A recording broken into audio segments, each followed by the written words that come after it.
Общината ќе му го чува грбот на Исар.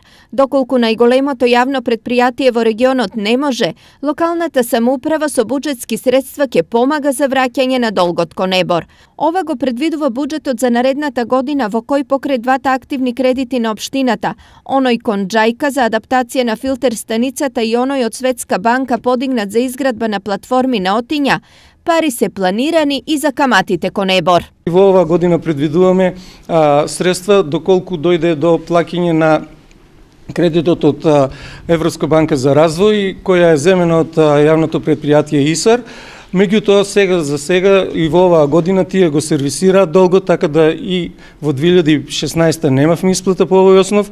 Очекуваме и се надеваме дека и овие средства кои ги планираме во 2017 година дека нема да се реализираат. Вкупно ИСАР за враќање кон ЕБОР има 1,5 милиони евра, пари кои се натрупале како камата, зашто од 2005 година наваму, како резултат на неажурноста на дури 4 директори кои, ако требало, ратите од кредитот не ги враќале. Иако сегашното раководство на ИСАР главниот долг кон ЕБОР го исплати во целост, на него на врат се уште му тежат туги долгови. Јавното предпријатие ИСАР во 2016 година редовно ги плати сите рати што требаше да бидат конечно исплатени од кредитот, меѓутоа останаа каматите и некои неплатени рати од минатото. Се обврзавме и се договоривме со Министерството за финансии да секој месец плаќаме по 2 милиони денари. Ние како јавно предпријатие досега плативме 8 милиони денари.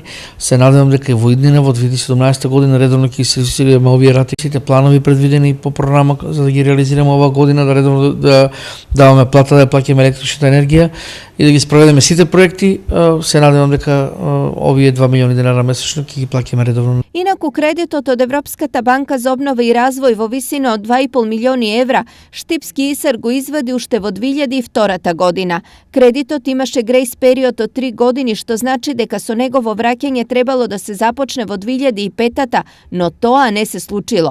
Тогашната неажурност сега ИСАР и граѓаните ги чини многу пари, кои доколку се водело сметка можеле да бидат потрошени за инвестиции, а не за затворање на туги должнички дупки.